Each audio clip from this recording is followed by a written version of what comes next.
Welcome to the Produce Moms Podcast, where we believe there is a produce mom in all of us.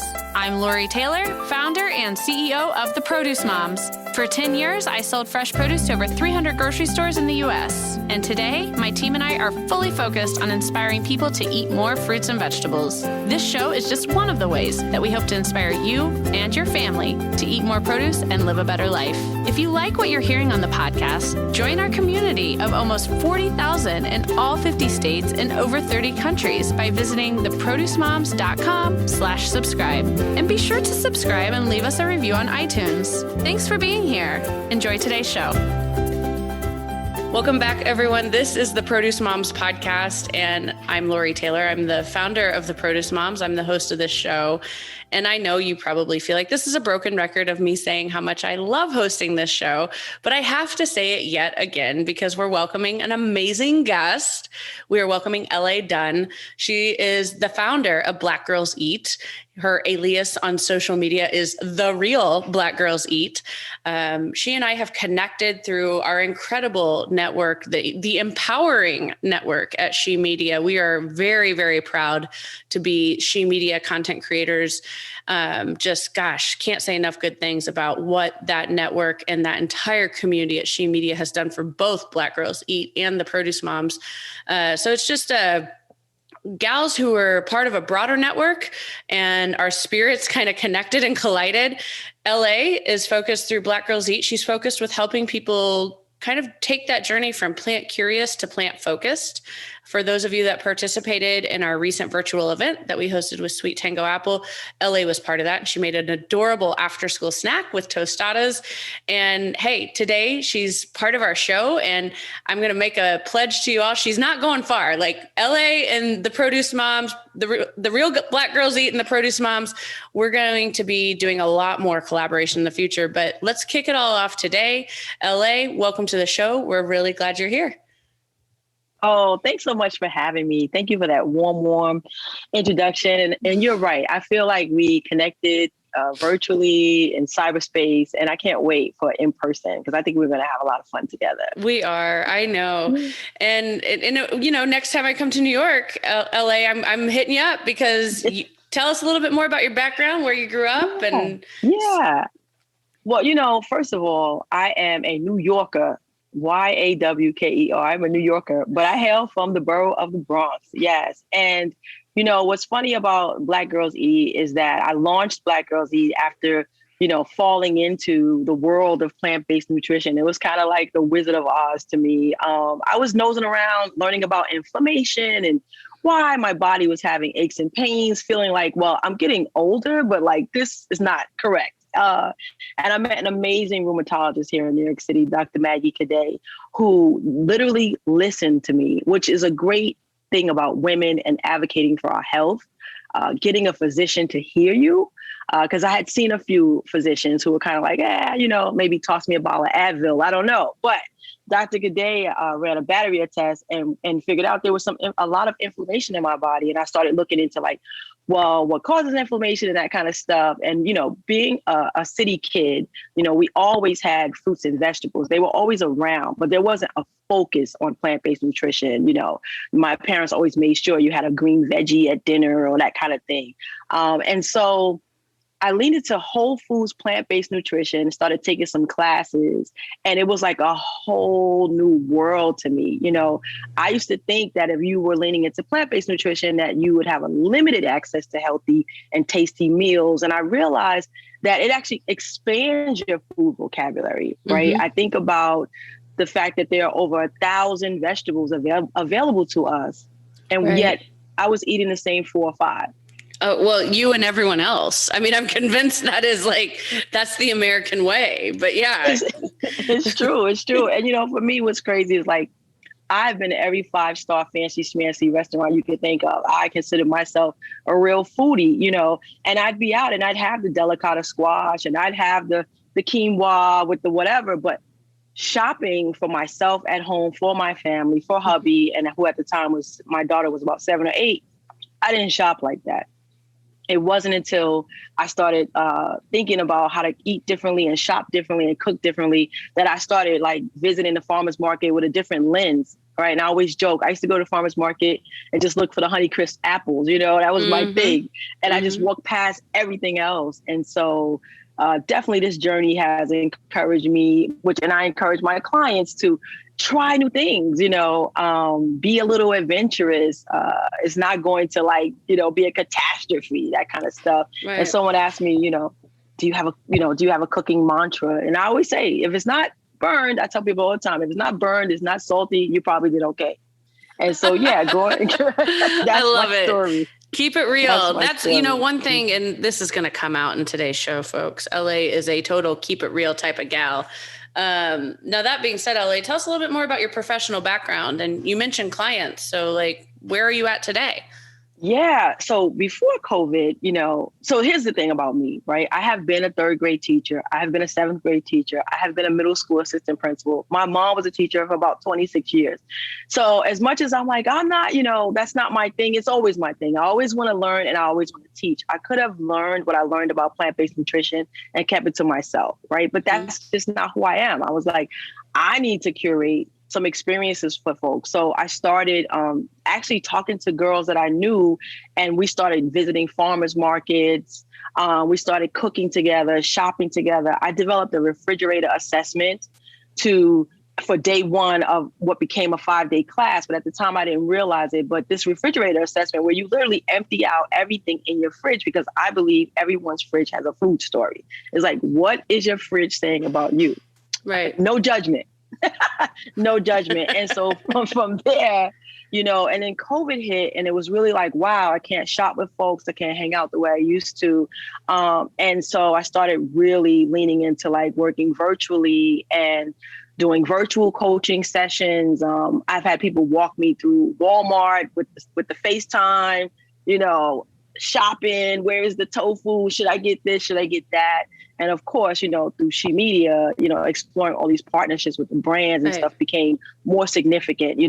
I was not posting on the website as much because I was really out doing the work. So I reinvented the website, I started thinking differently about the podcast. Before, the podcast was just me. Then it was like, well, I guess I should interview people, And so COVID has definitely caused me to pivot, but in a positive way, to lean into new talents and new strengths. But I'm really looking forward to getting back to being elbow to elbow with folks and helping them remix their plates. I want to say that, I don't know if I talked to you before about this new partnership I have with the Stone Barn Center for Food and Agriculture here in upstate New York.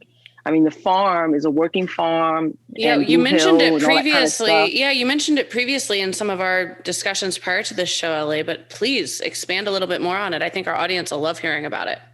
Yeah, what's exciting about that is that, one, I never thought I would never be churning my own butter. So let me just tell you that. All these people churning butter, making cheese, that's just not where I'm at. And also, let me just say this, I am not a vegan. A lot of people say to me, oh my gosh, I love what you're doing, you're vegan. I'm not vegan because my vegan friends tell me to be vegan, it means you cannot consume anything that had a parent or face.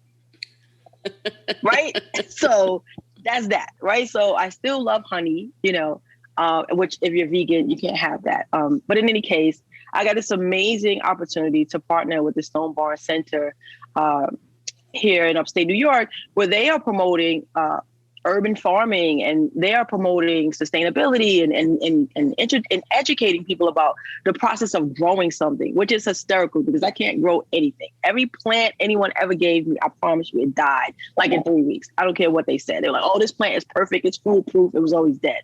So anyway, Jack, who leads the farm there, Jason, I went up and essentially we built 8 elevated garden beds in our backyard and came home with 5 kinds of tomatoes, 5 kinds of lettuce, 3 kinds of onions, 3 kinds of carrots. I mean, it is way more expansive than I would have ever done on my own. But what I am learning is that, first of all, I love it. Love that we planted things and now we can pick our own salad right here in the Bronx. I think I couldn't wait to share that with my clients. I can't wait to share that with people in general, to say don't be overwhelmed by the idea of planting something, right? You can, if you have a small apartment, you can plant something. If you have a little bit more space, you got a balcony, a patio. And I'm the perfect proof. I was perfect for this project. I am proof that if you pour love and intention into something, it will grow. And so those are the kind of partnerships I'm going to be interviewing this season. So there are chefs that come to the farm, chefs in residence. So I'm going to be interviewing some chefs on camera and talking about food and how we get food and just what are we doing differently and how are we thinking differently. You know, we've been having lots of conversations around how COVID has changed the way folks shop. Yeah. Changed the way. And a lot of people are leaning into plant-based nutrition and trying to eat differently. We've been home. We've been working from home. Right. Gaining the COVID-19 pounds. I don't know, but it's been like a thing. Well, so or shedding them when they, you know, I mean, that there's certainly a plenty of people who have leaned into health and wellness at a level they never have. I agree. And your website and your resources are a great place to start. Let's talk about your ebook, Plant-Based, yes. 15 Mistakes to Avoid. I think I love those kind of resources. So let's talk a little bit more about that. What's the number one mistake you made when transitioning to a plant-focused diet? Well, first of all, none, because I'm flawless. So basically, but the joke about that ebook is that it's not what you expect inside of it, right? The 15 mistakes to avoid.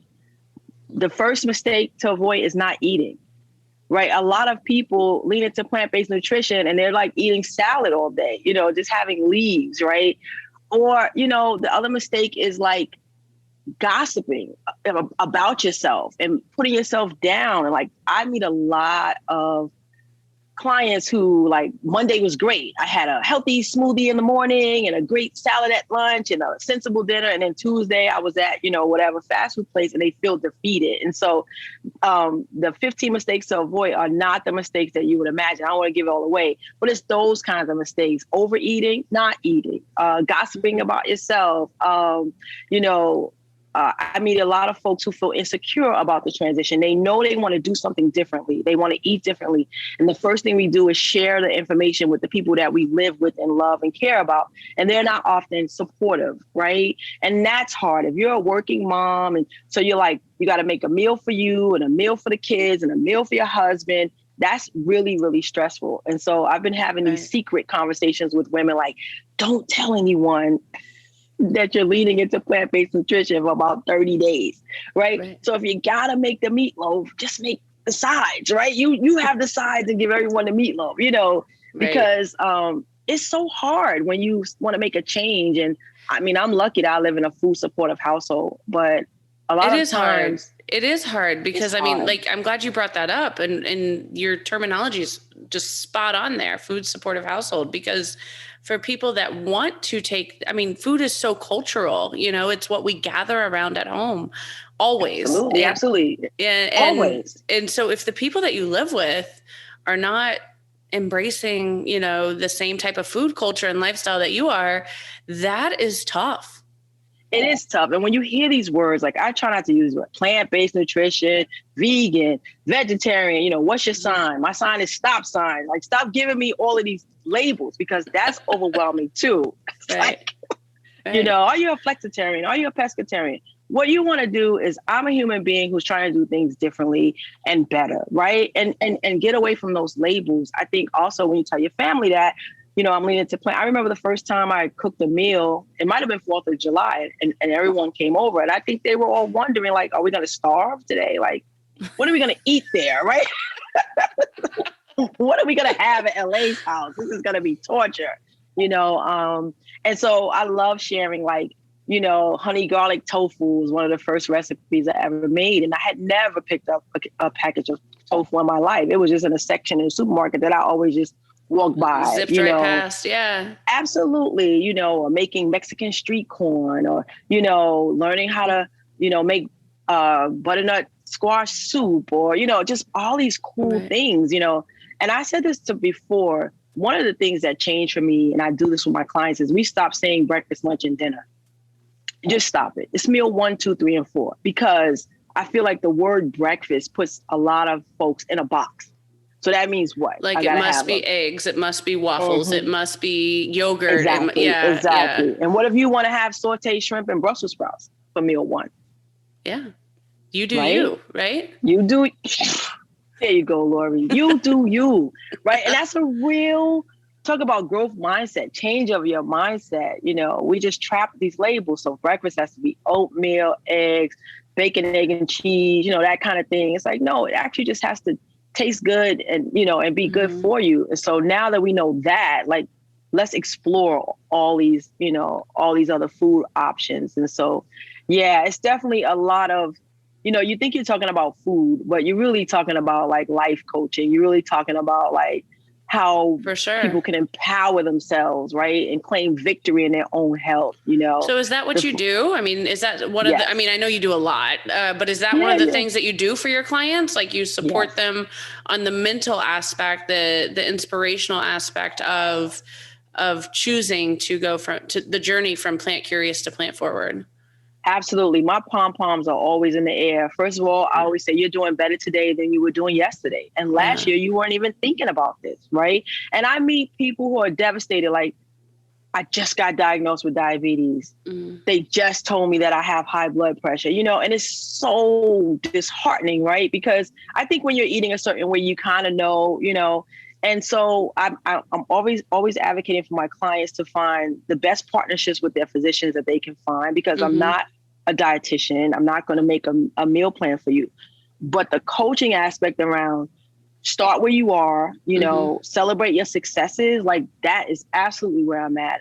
And people it feels exciting when someone sends you an email and says, on my second week, plant-based nutrition, let me tell you what I made for myself today, or let me tell you what I did today, you know, or, you know, I'm not taking the same amount of blood pressure medicine because I started working out. I started eating differently and my doctor was shocked, right? And now I'm doing something different in terms of, I don't need the blood pressure medicine anymore. Because I think, honestly, a lot of the stuff that, you know, ails us, if we can, you know, moving our body and making healthier food choices, I mean, that's within our purview, you know, that's our sphere of influence. And we just need sometimes, you know, cheerleaders to say, come on, you got this. You got this. It takes an incredible amount of mental strength to the point where a third party, like a coach along the way, the same way you would have a strength coach for building muscle mass, you need a coach for doing something that takes, you know, such mental tenacity as making a lifestyle commitment. Absolutely. And I think I also encourage people, like, you don't have to be a chef. Like, there's this whole thing, like, I don't cook. I'm not a cook. I'm not a chef. I'm not a chef. I'm a mom and a wife who's just like, right? Yeah. I think I make the best avocado, roasted red pepper wrap you'll ever have, right? There's no cooking involved, right? It's like, you know, it's like that kind of stuff. There's just so much head game around food, you know, either it's highly scientific, you know, or you hear plant-based nutrition and you think of like people in California, and, you know, surfing. I don't know what people think, you know. I think a lot of people think it's just out of reach. Like, oh God, no way. Wait, where do I begin? So what if someone comes to you with that exact question? Like, how do you even start? Where do you like to start your clients? What do you say is like, here's step one? Absolutely. Step one, we're going to clean up the fridge. That's the first thing. I didn't figure out what's been happening with you. What are you eating in general, right? And then I always encourage people, like, you know, take baby steps. Like, maybe you take one meal a week in which, you know, there's no animal products on the plate. Just one, you know. Then you move into maybe one meal a day, you know, as we continue to look at recipes. And I think this, you know, the great thing about the internet and social media is like there are recipes everywhere. Right. Like there's no reason to reinvent the wheel. Like for the Black Girls Eat website, the Black Girls Eat website is a food and lifestyle website. So there's always going to be some food there and there's always going to be lifestyle stuff, right? How to prepare to get ready to be married, you know, plant-based, right? How you make a plant-based wedding menu, that kind of stuff. Or, you know, how going green could help you from seeing red because like the stress levels and stuff. So Black Girls Eat is always going to be a food and lifestyle. It's never going to be a place where there's 3,000 recipes and you just like scroll through recipes. Like that's not my zhuzh anyway. Like the same thing with the podcast. Like every podcast episode is about 25 minutes because that's all I can take personally. So I will never have like a 2-hour podcast. But yeah, I always encourage clients, let's clean out the fridge. Let's take a look at what you are eating. Let's figure out what day next week is going to be the day in which you just have a plant-based meal, or whatever. And then what are your favorite things? And, and just really get people to see like, oh, I actually do love these things. I'm not going to be hungry. And then in the 5-day class I have, you learn about like protein. I hear people all the time talking about, I need more protein. It's like, if you think about it, and I said this in another interview, Popeye ate spinach to get strong. Mm-hmm. What are you thinking, right? I saw a guy said, I'm strong as an ox, and you never saw ox eat meat, right? And so like this protein thing, we watch things like the Game Changers movie, looking at athletes who are plant-based and strong, understanding we can get protein and nutrients from plants and grains, and just kind of like just breaking that down for folks. And once people get it, like their minds are open and they realize like, oh yeah, I'm not going to be hungry. I can make a quick snack for myself. Like my favorite snack is hummus and tortilla chips. Who knew 1 can of chickpeas, could bring so much joy? Who knew? And so I just try not to be like, I try to keep it simple, not overwhelm people. I think life is hectic enough. Right. Whether you have kids, you don't have kids, you got a career, you got a life, you're taking care of elderly parents. The last thing you need is someone coming to your life, like bringing stress. Like I'm here to alleviate stress. I'm here to like help you create a clear pathway to reach your own goals. And honestly, if the goal is just because you want to eat a little healthier, like we can do that together. Mm-hmm. We can do that together. Yeah. Yeah, absolutely. So you've obviously, how long have you been at this, LA? How long has your personal journey been from plant curious to plant focused? Yeah. So I think Black Girls Eat is just about 3 years old. Mm-hmm. So yeah, I feel like it was 2018 or so that I started, and I've learned so much. First of all, the vegan and vegetarian community is just so supportive. Like people really want to see you win, Plus I love to read. I love cookbooks, that kind of stuff. And I just love talking to people about like how to make it work. And so that it's not a thing, like it's not a burden. It's a joy. People ask me all the time, what did you have for breakfast? Like, today I had salmon and sliced tomatoes, right? It's like, whatever, what are you making for dinner? What do you make for your kids? That's how I got involved with the Beat, which is, the Beat website, an incredible group of human beings, all plant focused, all about helping people navigate that journey. And they were like, what about picky eaters and kids and things like that? And my daughter Taryn is 10 and she's a perfect example. Like I said, She'll be like, is that vegan? You have to let me know. Like she wants to know in advance that I remix the food, but she's great. So tostadas and things like that and making smoothies with her. And, she's a perfect example of like how to get kids involved in making their own plates, talking transparently about why you're making the food choices that you're making. Right. When I grew up, I was hardly in the kitchen. My parents were busy and the thing was like, don't get in the kitchen. Right. And so now, in this world, I welcome her in the kitchen and now I welcome her to the garden and say, oh, you want to snip the kale or do you want to get this? And, whatever. And all of that, you'll see it later. I sometimes hear it in her vocabulary when she's talking to her friends. She'll like, oh, my mom's an influencer. Yeah, she's helping people make healthier food choices. And I think that's just hysterical. I love it. I love it. I love it. So what's one of Taryn's favorite dishes to make in the kitchen with you? Well, up until about a year ago, she was all about the sauteed lemon kale. I mean, that was her thing. She loved to break down the kale and squeeze the lemon juice and do all that kind of stuff. Now she's really big on smoothies. She wants to she's big on smoothies and she's okay on avocado ice cream. So that was her thing. Yeah. I was like, we're going to try that. But yeah. And that, that's becoming really mainstream too. Like mass grocery, you can find there's several brands and product lines that are avocado based ice creams. Yeah. And what I thought was cool about that, it was like a couple of avocados, a can of coconut cream and some honey, and I poured the mixture into a muffin tin pan. And then we used the sticks from the caramel apples, right? And we just made these avocado pops. It was like the coolest thing ever. That's like real old school red book. I am not that mom. So I'm always shocked when I show up with these things. It's like, I am not that mom. I'm not Susie homemaker like that, you know. But Right. I do. But it's funny. I'm always impressed. Like, wow, you really did that. It wasn't as hard as I thought it was going to be. Yeah. And I think I had to get out of my own head when I first started cooking differently. Yeah, because I had, like you said, it's cultural. You have a reputation. You know, my family, you have to have a reputation of knowing how to get down in the kitchen. And so, you know, you're going to be remixing the macaroni and cheese and all the, you know, the good holiday foods. You better get it right, you know. Right. And so, you know, but so what's fortunately, I'm known for what's that. your favorite dish? You mentioned hummus, but if you could prepare anything vegan, a All favorite day. vegan meal or a favorite vegan dish, Yeah. what would you pick? Oh my gosh, I just don't know because, I mean, I'm in love with this honey garlic tofu. I mean, honestly, I could probably eat that all day long. It's honey, garlic, cilantro, pan fried. I love Yum. that. It's so good. I love a good quinoa black bean burger. Like I could eat that all day too. Just like quinoa and onions and peppers and black beans all merged together with cumin and all the flavors. And those are delicious, and they're almost a lost art with the rise of, you know, the Impossible Burgers and other plant-based burgers. Like, oh my gosh, if you have not treated yourself to like the original plant-based burger, you have to make one.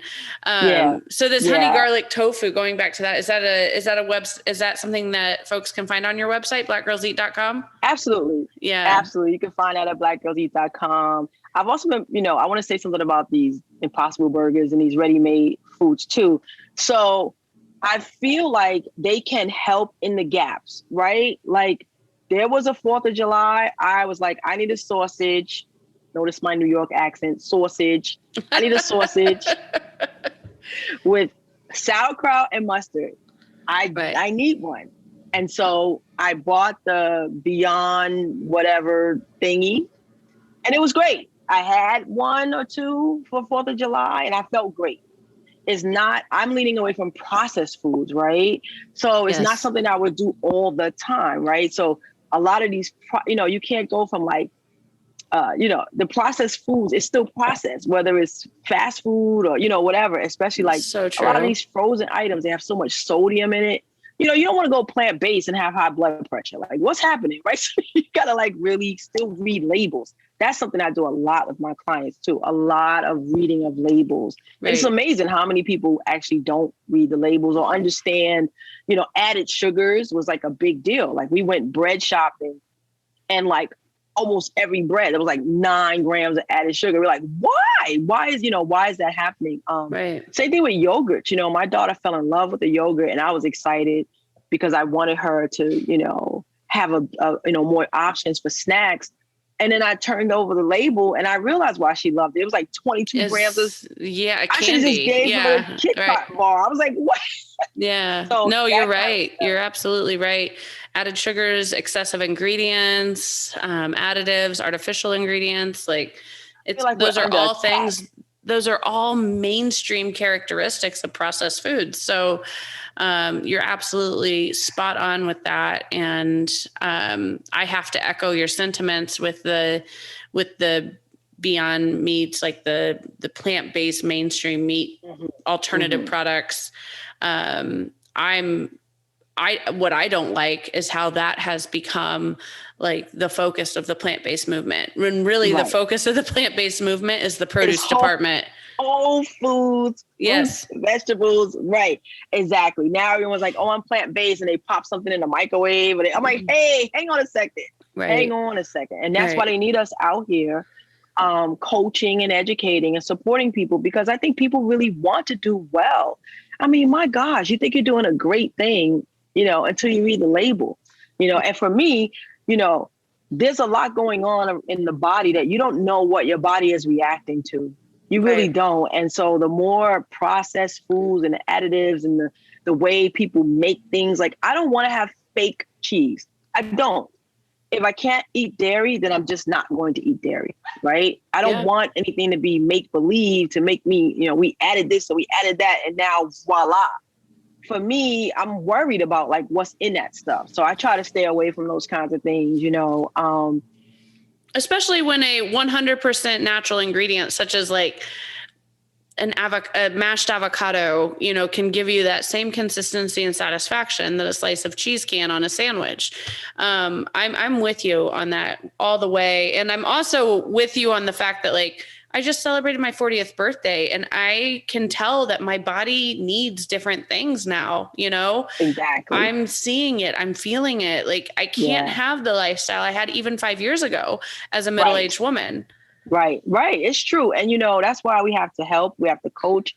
We have to promote. We have to do things like this podcast. We have to create forums and conferences. We have to get in front of people and say, yay for you for wanting to live differently. But let me also walk you through some of this stuff because the marketing is crazy and it's tough. When COVID happened, I was in a Walmart. And when I tell you, and I say this all the time, there was not a single potato chip, a bag of tortilla chips, nothing. But you know what was there? Whole corn tortillas, stacks and stacks of them, right? People just walk right past them, right? And I'm like, I'm going to make my own tortilla chips. And I haven't bought a bag of tortilla chips since, right? But people need to know that and feel encouraged. Economics is also always an issue, right? Can you afford it? That's the thing about plant-based nutrition. Is it for rich people? Is it for fancy people? Is it for white people? Is it for whatever? It's like, hold on a second. There are some really budget-friendly ways that you can lean into plant-based nutrition 100%. and not break the bank and not ruin your reputation with your family as being the cook that can, really throw down. I went to Target the other day because apparently they launched a line of plant-based products and there was nothing there. And what was there, I wouldn't buy. Right. So no shade to Target, but it was like, I don't know what that's about. There was like but hey, was there a produce department, LA? Yeah, man, there was a produce department. Now we need Target to get more organic produce. That's what we need. Yes.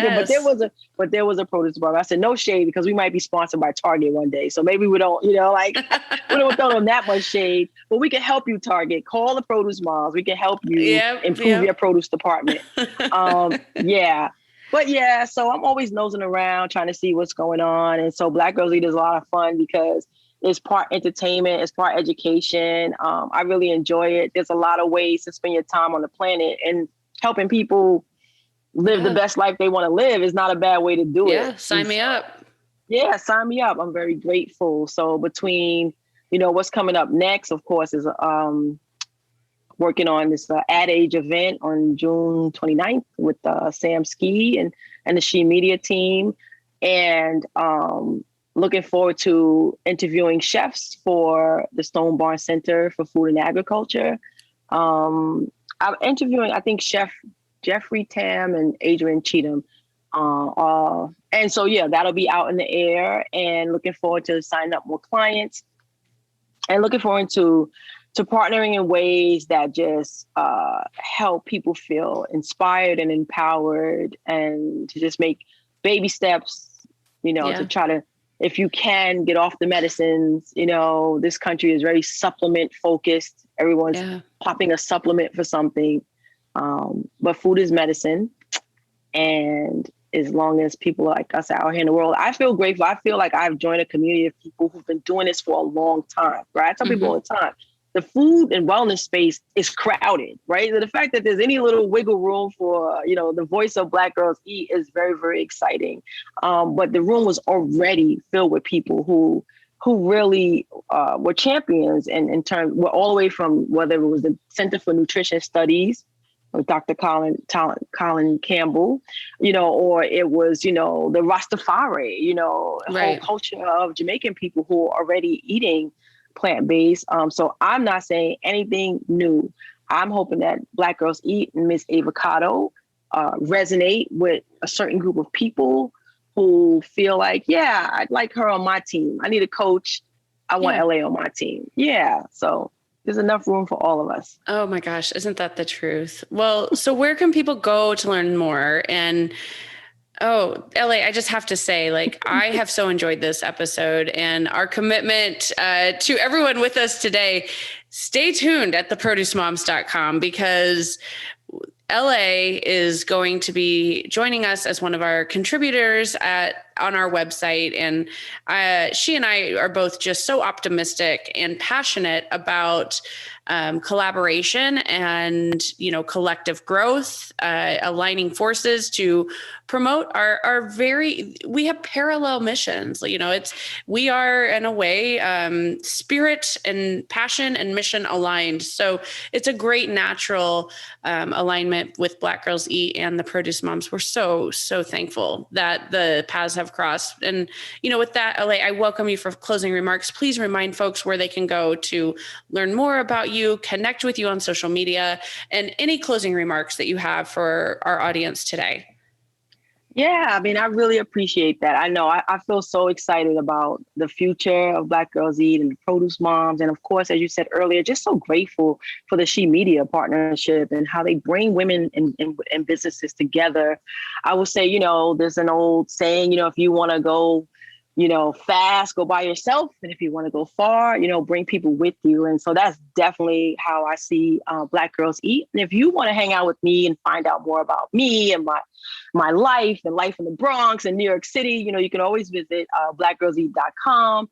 And on social media, you can always find me at The Real Black Girls Eat. And if you want to spend 20 minutes laughing with me, you can find the Black Girls Eat podcast on all platforms. Thanks for joining us on this episode of the Produce Moms podcast. If you or someone you know would like to be a featured guest, just send an email to Lori@theproducemoms.com. We know there is a produce mom in you because there's a produce mom in all of us. Join our community on Facebook and all social platforms. Help us change the way America eats. Thanks again for listening, and we'll see you next time.